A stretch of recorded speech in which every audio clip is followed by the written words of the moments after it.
Tape is rolling.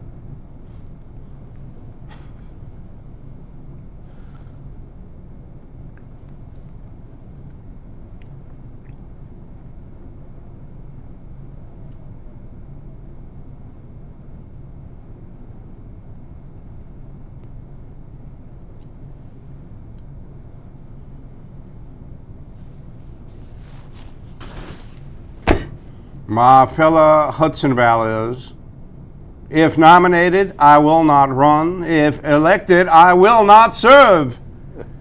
I'm Bruce Apar, and you're watching Hudson Valley WXYZ with Bruce the Blog.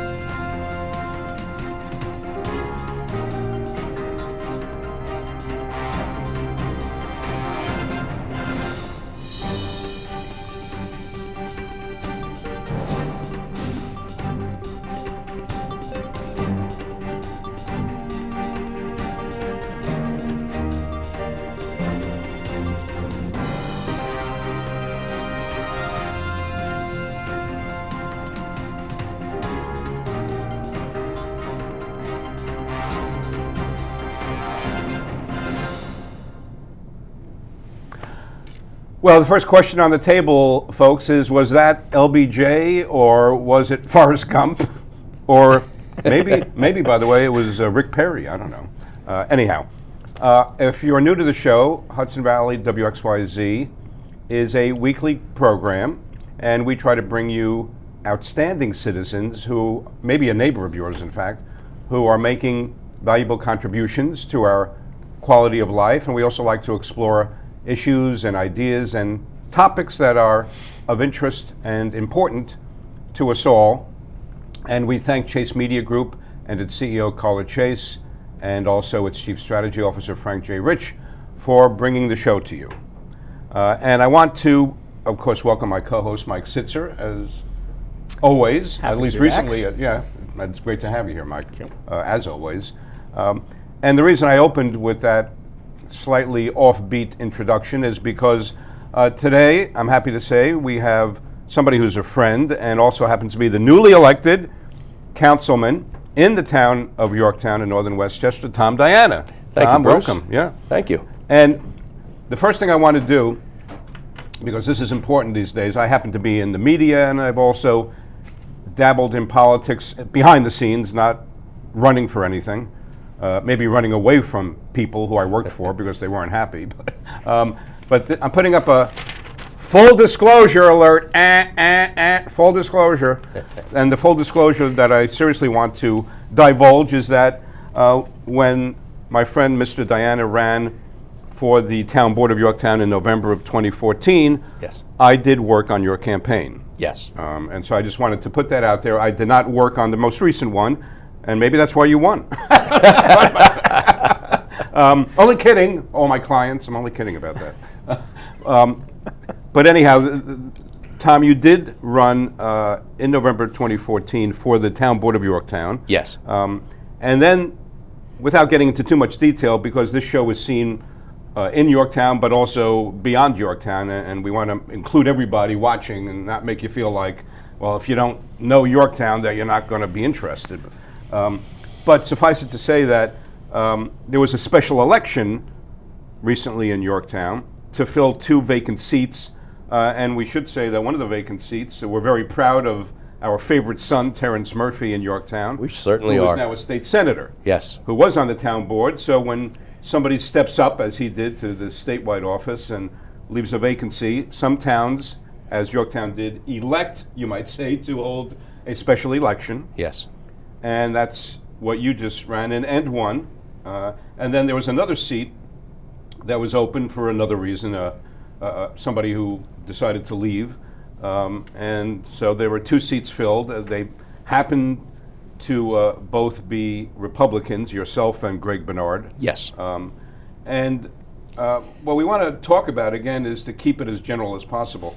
That it's interesting, and this could happen in any town, really, that because you're filling a vacancy, there's only 9 months left on your seat, right? Yes, there is. I'm going to be doing this all over again starting, well, probably almost now. It's only right about now. When I get out of here, I'll be going door to door. No, I'm only kidding about that. But yeah, as soon as the list is or the election is certified, and we'll go forward from that point. The committee will then appoint candidates to fill the upcoming election, and the petition process starts. In November, which of course is the normal election day. Normal election this time, yes. So when yes. you went into this election, of course, you knew that it was only going to be a 9-month term and that you'd have to run again. And obviously that didn't deter you. But that's quite a burden on anybody, right? To run in 2 elections within a 9-month period. Yes. And actually, I've been running for the last 2.5 years now. Right. So I owe a lot of success to my family, because without good family behind you, you don't have a chance. Right.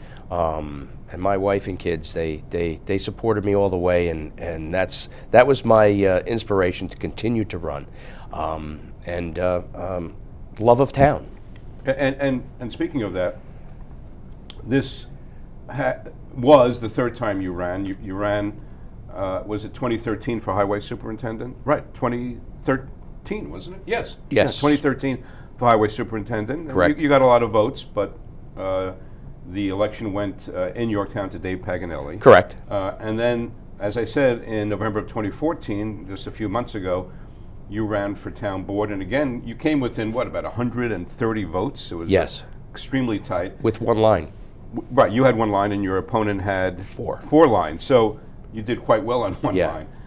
But in any case, it shows, once again, to anybody running in any town, the kind of perseverance it sometimes does take, right, to win an election. And you weren't deterred by the 1st or 2nd loss, which again was a very strong showing.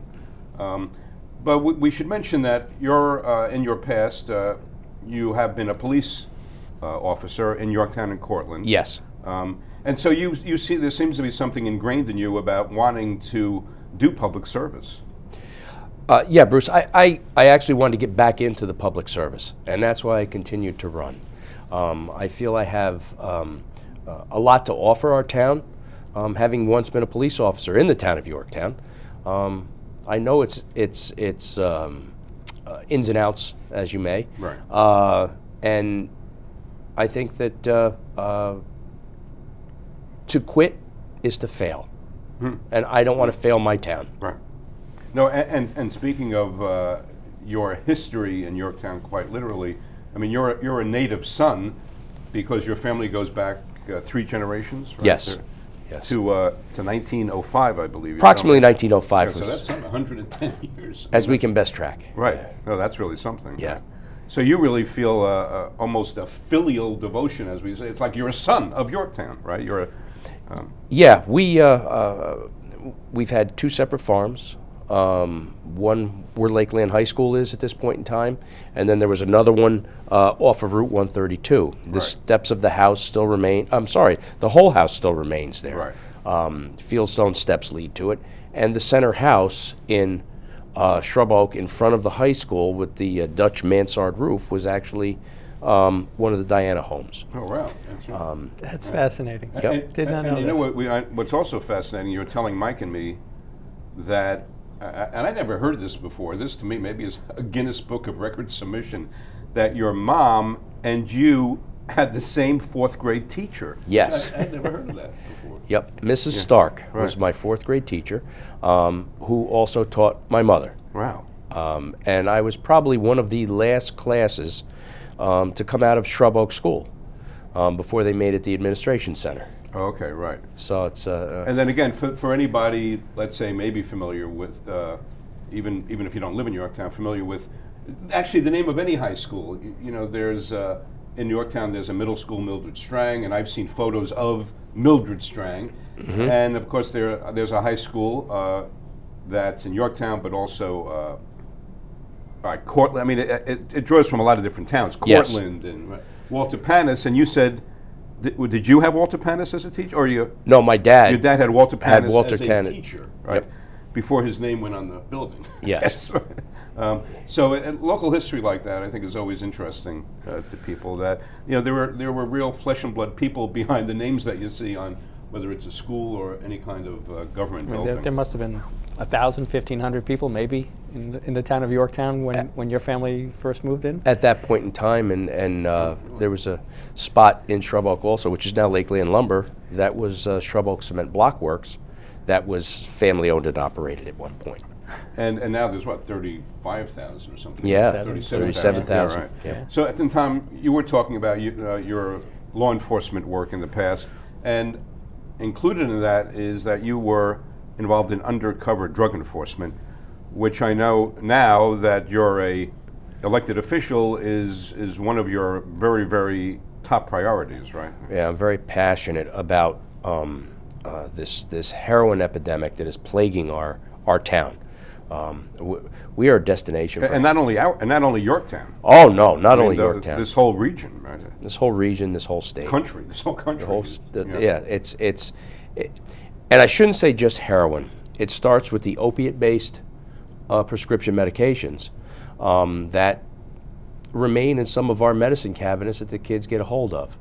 Like what, for example? Such as Oxycontin. Oh, okay. Oh, all right. Right. And the like. Right. And that's where it starts. So do you think, I mean, as part of it, you know how they say to get to these problems, it's always better, as difficult as it may be, to get to the root of it. I mean, do you think that some doctors maybe prescribe it too easily or freely? Or is that part of the issue? I do believe it is. Myself, I had a brief hospital stay a couple of weeks ago, and they asked me, would I like anything for pain? And I had said yes. I said, if you could just give me a just one or two. Well, they wrote me a prescription for 15.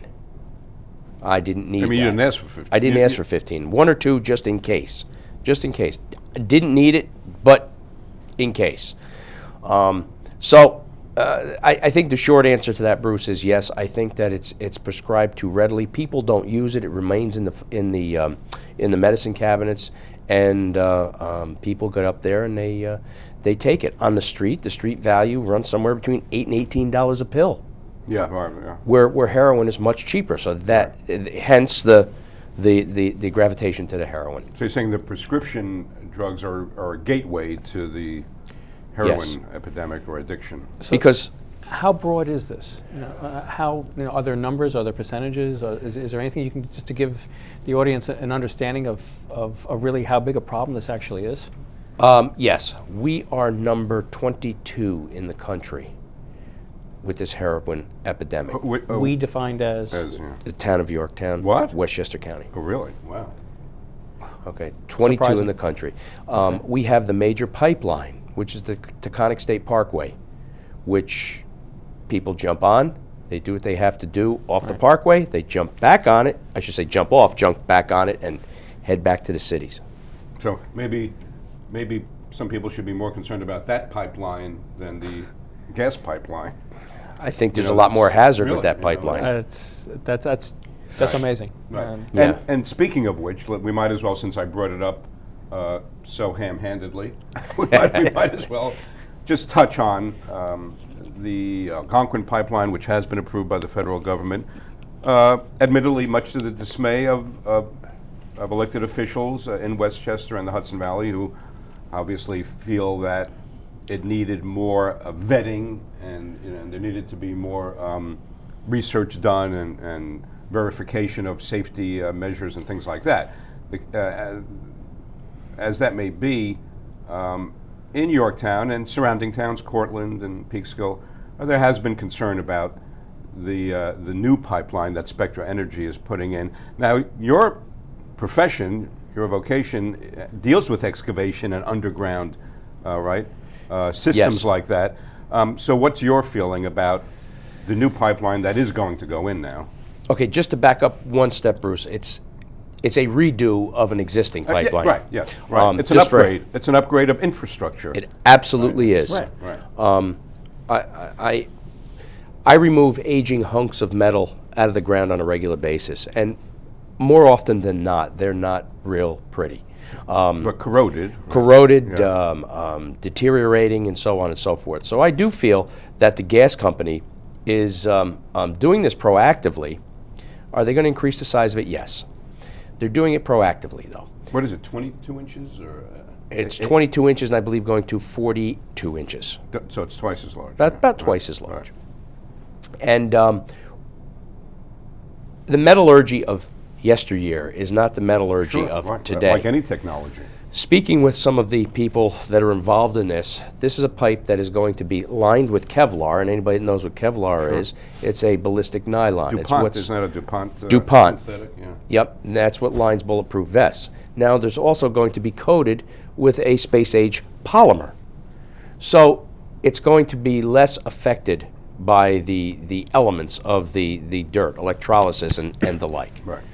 So I think it's something that needs to be done. And not only that, but I mean, I'm no expert at all on pipelines, and neither are the people who are opposing it. You know, because you oppose something vehemently, which is absolutely your right, and I think we do need to see both sides of any issue, but I don't think we should confuse strident and vocal opposition with expertise on that particular subject. Right. And from what I've read in USA Today, I think, is a fairly valid source of information with this type of thing. It's a national newspaper.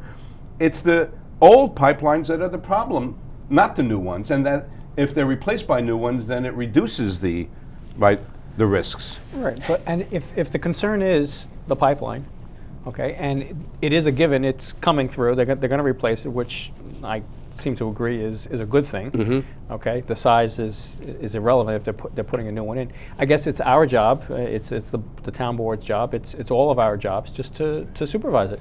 Yes, safety is to number manage one. it and keep an eye on Yeah. what they're doing and Right. make sure Like they're doing what anything they're else, supposed right? to. Like anything else. That's all. Right. Safety is number one, no matter what project it is. I don't care if they're putting in a culvert drain or it's a pipeline. Right. It's safety is number one for our residents. Right. And there's nothing I would want to see that would come out of this that would injure a resident.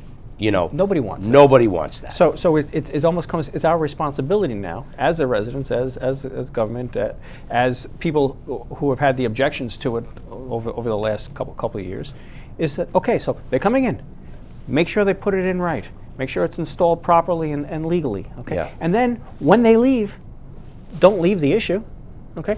Continue. Due diligence. Keep an eye on it. Make sure that it continues. Because prior to them coming through, how much of a complaint was there ever? I know. Okay. Did most people even know that pipeline existed? Thank you very much. Okay. Right. Exactly. So let's talk, Tom, again, what I was referring to before, your perseverance, and you went through the first two elections, and obviously they weren't really, apart from not winning the first two, they weren't totally negative experiences because you came back for the third one.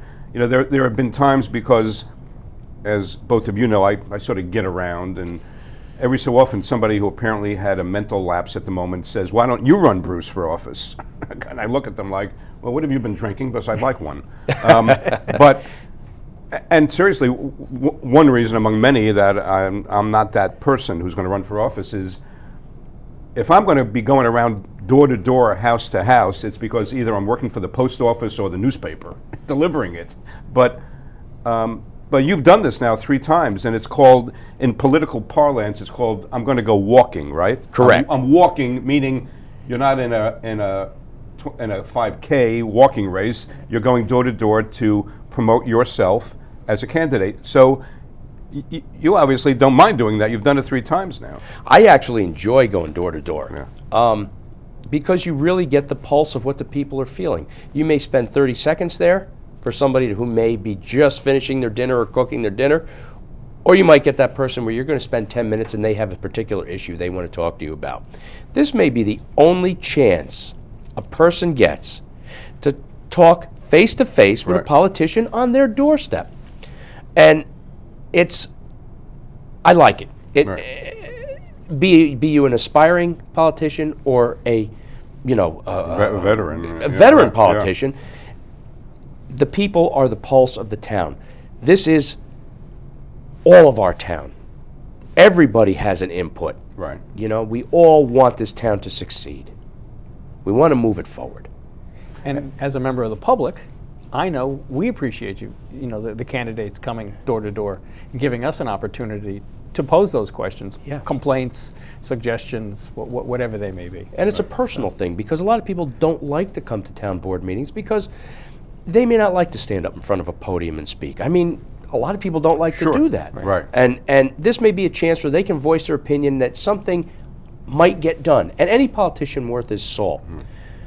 Boy, I just used the word politician. I've never considered myself a politician. But Well, it's too late for that, Tom. I know it. okay. But any We politician do. worth his It's salt will somehow get that message back to the right person, hopefully. Well, you know what they say, you can't lose for winning, so you are a politician. right. But I wanted to say, I guess it's part of the balance of nature that for all the people who are too shy to get up at a courtesy of the floor, because they don't like it too much, there are other people who like it, who do like it too much. Too much, yeah. Right.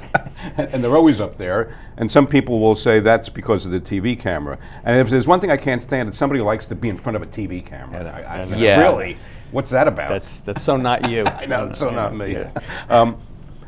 But there is, not to put you on the spot, but a little controversy. And again, I want to keep repeating, that applies to any town, no matter where you live, from where you may be watching this. That work sessions that are held alternating with the town board meetings, the town board meetings are televised, as in, I guess, most, if not every place in this age, on a local government channel or whatever channel it may be. But in Yorktown, for one, work sessions where the public can't comment are not televised. And now there's been this dialogue going on that they should be. What do you think? That was posed to me during a debate, and I hold with my convictions unless proved otherwise, and that I don't feel that the work sessions should be televised. And my reasoning on that is that you have people that are sitting around a table and they're discussing a particular project, issue that may be personal, so you don't want to have to air that to the public, number one. Number two, a work session is what a work session is. It's a place to get the work done before it goes to the next step to the town board for a resolution or an approval or the like, or it's pushed to, let's say, the planning board or Right. something of that nature. So you're saying, in a certain sense, it's a little bit of a behind-the-scenes meeting, even though it's not literally behind the scenes; it's out in the open. Yes, anybody can go. Right. If you wanted to put a pool in at your house, let's say, and you had to come before the board to get approval for buffering of site. Well, you would talk to the board about that, and the people that would be involved in that, and they would say you need this, that, and the other thing, and then it could go to a board meeting, or you'd put the buffering of Right. shrubs or whatever the case might be, and it would be approved. Right. But that isn't something that needs to go to a full board meeting. It doesn't need something that needs to be televised. It's Well, a work session basically is that proverbial making of the sausage. correct. That nobody really wants or needs to see. Okay, Right. you're hoping that the final product is going to be tasty. Is edible. Okay, it's going to be Right. healthy for Right. you. Yes, Well, you're sausage absolutely in right. that case may never be, but you get my point, and maybe it does belong just behind the scenes, and allows the town government officials to speak candidly, to openly, honestly, and to make their points without having to explain every single opinion to the public. And, Right. and to that point, there's a logistical matter here too. If you've ever been to a Yorktown Town Board meeting, work session meeting, which I know, Bruce, you have, and Yeah, I'm sure. sure you have from time to time, you sit around the table like this. Yes. Right. Our cameras don't yield the proper Right. angles. Right. So, it would have to be a whole logistical turnaround of tables and this and Right. that. Well, right. I mean, as we say in the trade, it's not good television. Right. That's But, really. but on top of it, But having said that, I just have to insert without belaboring it. I think they should be televised, but that's another well, matter. I think the entire dynamic though can change. Okay, once those cameras are Yes. rolling. All right, now you got to be but so- accountable for every word So you've could a town board meeting. Yeah, but that I is see, designed to be. I've heard all of these. I've heard all of these arguments on that side, and to me, the simple fact that anybody can walk into that town hall and sit at a work session, it's already public. So that's my point of view on it. Touche. Right. So anyhow, Yeah. but now also, Tom, with board members, town board members, city council members, whatever the body may be. What is your understanding of the relationship of those elected officials that determine legislation in the town and have other things under their aegis, as it were? What's your relationship to department heads, for example? I mean, I know there are town board members who are liaisons to certain departments. I mean, do you have one in particular you're considering you'd like to be the liaison with? You ran, for example, for Highway Superintendent. I mean, and you have a background in that. Would you want to somehow be liaison with the Highway Department? Sure, that would be wonderful. With the Highway Department or with the Police Department. Okay, or the Police Department. or both. Right. Because I speak their language. Sure. I know what it takes to be out there plowing all hours of the day and night. And I also know what it is to be on the in behind the wheel of that police car. Right. So that would be a wonderful thing for me that I would welcome, to be a liaison to those two places. And for any highway department in this region, this winter has been a test of, instead of fire and ice, it's been a test of ice and ice. It's like there's no fire involved, right? Well, that's for sure. So that's, I mean, what a winter it's been. It's been horrible. Yeah. It's been horrible. It's been tough on the fine men and women of not only the highway department, but the other departments that come in and do the scraping of the roads and so forth when we have a snow event or an ice event or whatever the case might be. And the shortage of salt that has been regional, not just town-based, has hampered a lot of things, and I applaud those hardworking men and women for doing the job that they did and the way they did it. But a lot of things were, there was just a lot of snow. It was tough. It was tough. It was a tough winter, winter. on everybody. Yep. Yeah. It wasn't the toughest, but it was a tough one. It was. Right. Okay, well, I just got the high sign from our director, Richard Redmond, that we have a time limit. 2 minutes. And so, since we have a time limit of 2 minutes left, I am going to ask one quick question, and now you know how much time you have to answer it. But what is your feeling on term limits? I am a advocate of term limits. So you support term limits? I do. Okay. I think that 3-4 year terms for a councilman is sufficient to get your job done. I mean, I only have 9 months to. I was going to say, how do you feel about 9-month terms? That's another. 9-month terms is going to be a little bit short, and I have a lot of work to do in that 9 months, and I'm hopefully going to be able to run again in November, or for November, not in November, be running up to November, and hopefully get reelected. The people put their confidence in me once again, as they did this time. And let's face it, like I said before, this is about the people of the town of Yorktown, not about Tom, but of Yorktown. Right. And if they can't trust in me, then they won't rehire me, so to speak. Well, good luck to you as a friend and thank you, as Bruce. a constituent, and also, Mike, you're a constituent. I think you've done a hell of a job for the last 3 days. Thank you very much, and I'm going to continue That's that. a ringing endorsement. and we might say, for Tom Diana, who's a newly elected Yorktown board member, that in 9 months you hope to be reborn, right? Yes, I do. Right, so, Yes, I do. and reelected as well. That's correct. And thank you for watching. Thanks, Tom Diana. Thanks, Mike Sitzer. And thank you for watching Hudson Valley WXYZ with Bruce the Blog, who won't be running anytime soon. And remember, when Bruce the Blog listens, people talk. Thank you.